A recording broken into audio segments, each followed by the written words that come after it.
وقال ربكم ادعوني أستجب لكم.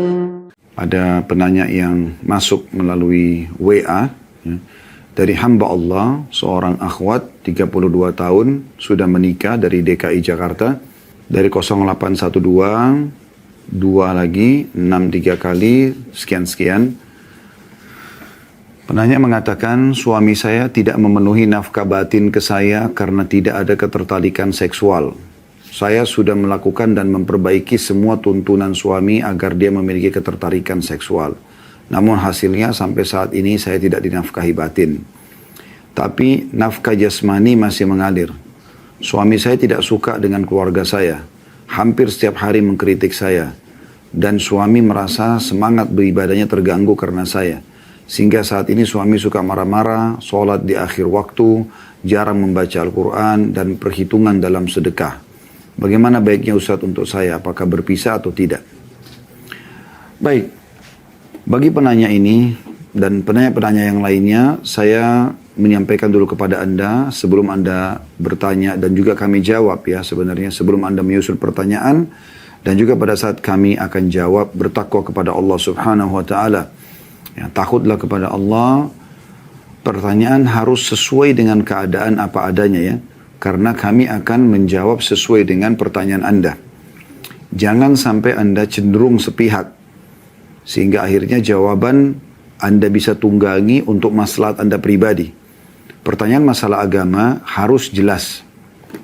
Tertuju ya, kepada permasalahan yang sedang dihadapi.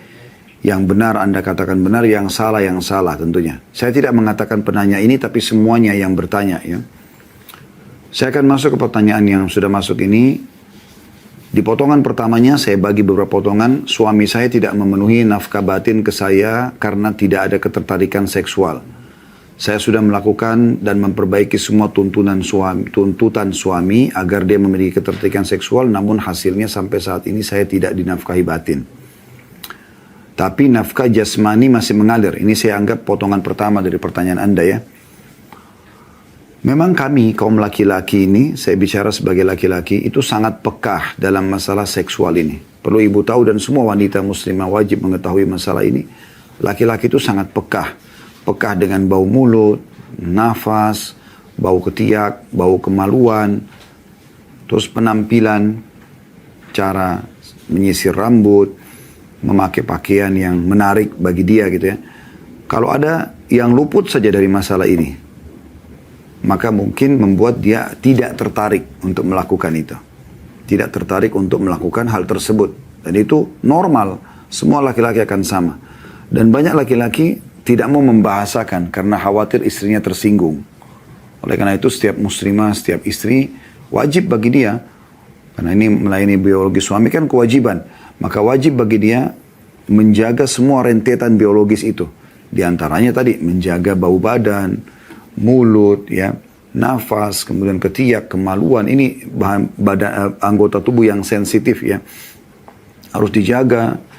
Jangan Anda sembarangan makan karena hanya hembusan nafas Anda mengganggu. Atau bau mulut, ya, atau ada lubang di gigi. Usahakan Anda selalu sikat gigi, ya, dan juga kumur-kumur pakai mouthwash mungkin ya.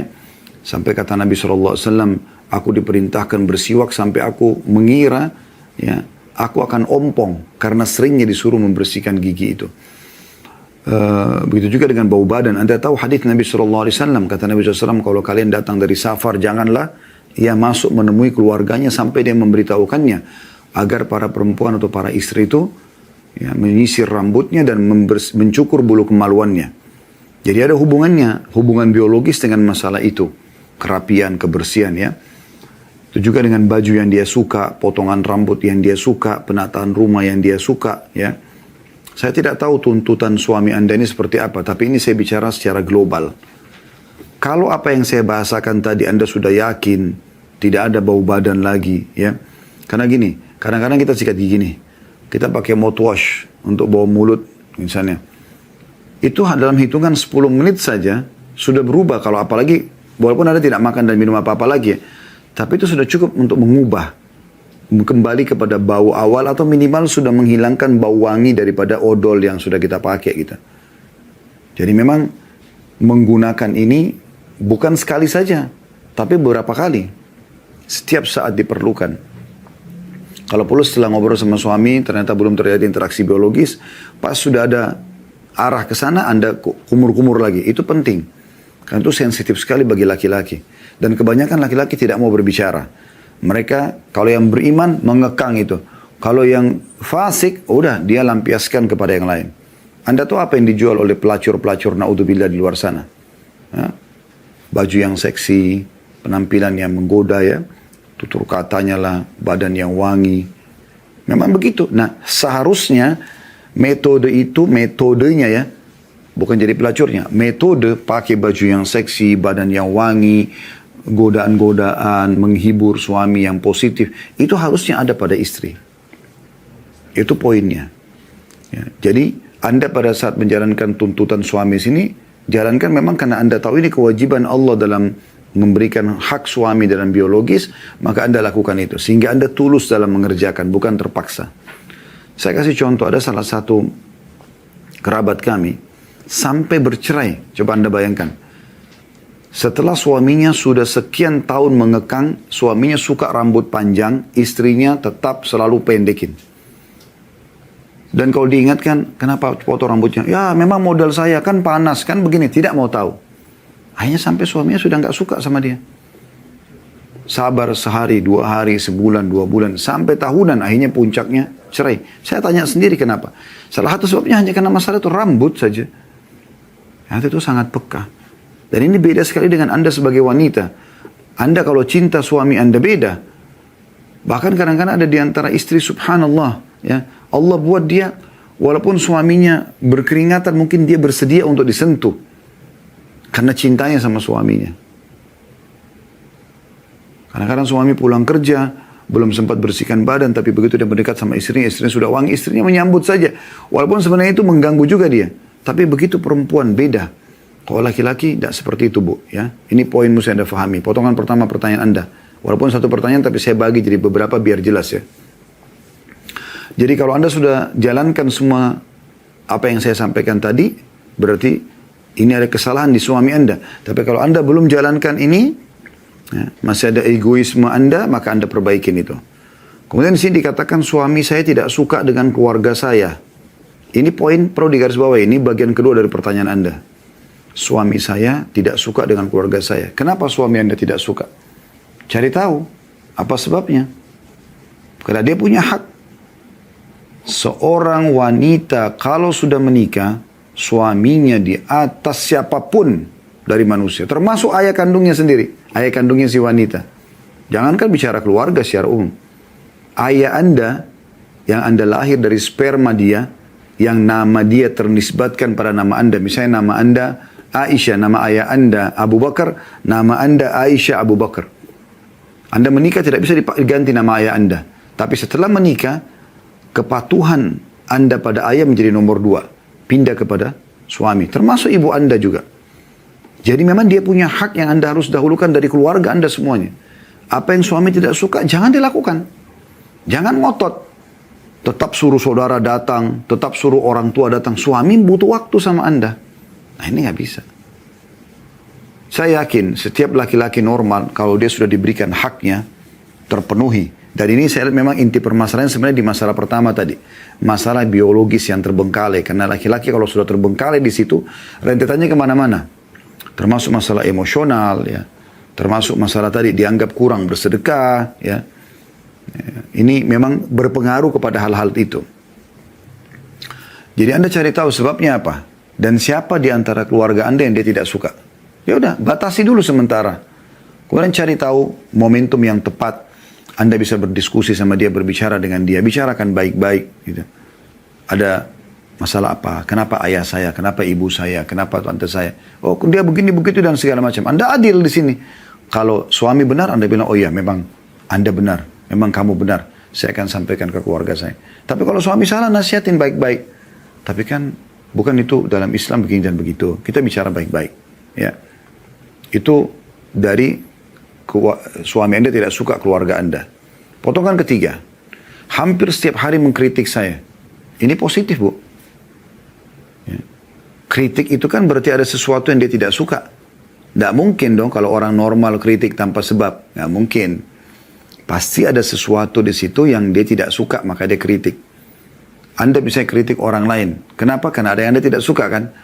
Kalau sesuatu yang tidak suka itu sudah hilang, saya yakin tidak ada lagi kritisnya. Tidak ada lagi kritiknya. Ya. Dari sini Anda ambil positifnya. Apa kata Umar radhiyallahu anhu? Saya akan terus berterima kasih seumur hidup saya kepada seseorang yang mengingatkan satu kesalahan saya. Beliau menerima. Kalau selama ini orang selalu puji kelebihan kita saja tanpa mengingatkan kekurangan kita, maka ini jadi masalah baru ini. Karena kita tidak pernah tahu yang mana kurang dari diri kita. Kalau yang lebih sudah oke, tapi yang kurang bagaimana? Kadang kita butuh perbaikan, kita kan manusia, punya banyak kekurangan. Saya melihat poin ini, bagian ketiga dari pertanyaan Anda, saya lihat ini positif. Kalau suami mengkritik Anda, itu positif. Sangat baik. Ya, supaya Anda bisa perbaikin kan gitu. Terima saja sebagai masukan. Potongan keempat, Anda mengatakan, dan suami merasa semangat beribadahnya terganggu karena saya. Sehingga saat ini suami suka marah-marah, sholat di akhir waktu, jarang membaca Al-Quran, dan perhitungan dalam sedekah. Kalau marah-marah ini pasti ada sebabnya. Ya, sudah kita, mungkin Anda sudah bisa tersentuh dalam hati tadi dari apa yang saya jelaskan sebelumnya. Ada sebabnya, biologisnya terbengkalai, ada keluarga yang Anda paksakan mungkin bertemu dengan dia, dan dia tidak suka dengan sikapnya misalnya. Ya, maka ini bisa menjadi pemicu marah. Kalau sholat di akhir waktu, Anda lihat dulu. Apakah semua sholatnya begitu? Atau memang pernah terjadi depan mata Anda? Makanya tadi saya bilang di awal pertanyaannya, Anda harus bertakwa pada Allah. Bertanya apa adanya keadaannya. Jangan kita terbawa karena kita ingin bertanya supaya ada pembelaan terhadap kita lalu kita membahasakan, gitu kan? Nah, dia mengakhirkan sholat di akhir waktu. Semua sholat kah? Dan Anda lihat dia lalai, lagi azan dia santai aja, dia main handphone, dia nonton. Atau memang pernah Anda lihat sekali dia terlambat sholat, mungkin kena lupa, mungkin kena ketiduran, mungkin kena perjalanan macet, kan banyak. Anda lihat dulu uzurnya ini. Seperti apa dia sholat di akhir waktu. Jarang baca Quran, itu bukan urusan Anda sebenarnya. Nggak ada hubungannya dengan permasalahan Anda ini. Karena itu hak dia pribadi. Dia baca Quran, tidak baca Quran, tidak ada hubungannya sama istri. Dia boleh baca, boleh tidak baca. Urusan dia sama Tuhannya Allah subhanahu wa ta'ala. Jangan dihubungkan dengan pertanyaan Anda di sini. Dan perhitungan dalam sedekah, ini juga hak dia pribadi. Itu urusan dia, karena sedekah itu sunnah. Dia boleh bersedekah, dia boleh tidak bersedekah. Dan masalah menghitung, Anda bilang perhitungan dalam sedekah itu, kalau harta dia, hak dia. Tidak usah ibu hubungkan dengan pertanyaan yang ibu sedang sampaikan. Kasus tadi masalah biologis yang terbengkalai itu. Kalau Anda tanya bagaimana baiknya Ustaz untuk saya, apakah berpisah atau tidak, inti pertanyaannya di sini, maka saya mengatakan perbaikin dulu apa yang kami sampaikan tadi. Setelah itu, baru kemudian Anda lihat, kalau tidak ada perubahan dari suami, memang Anda sudah coba perbaikin, Anda sudah coba baik, Anda ikhlas karena Allah SWT, saran saya istikharakan. Sholat 2 rakaat, minta petunjuk kepada Allah, apakah rumah tangga ini dipertahankan atau tidak, lalu ikutin insya Allah hasil dari istikharah itu, Allahu a'lam.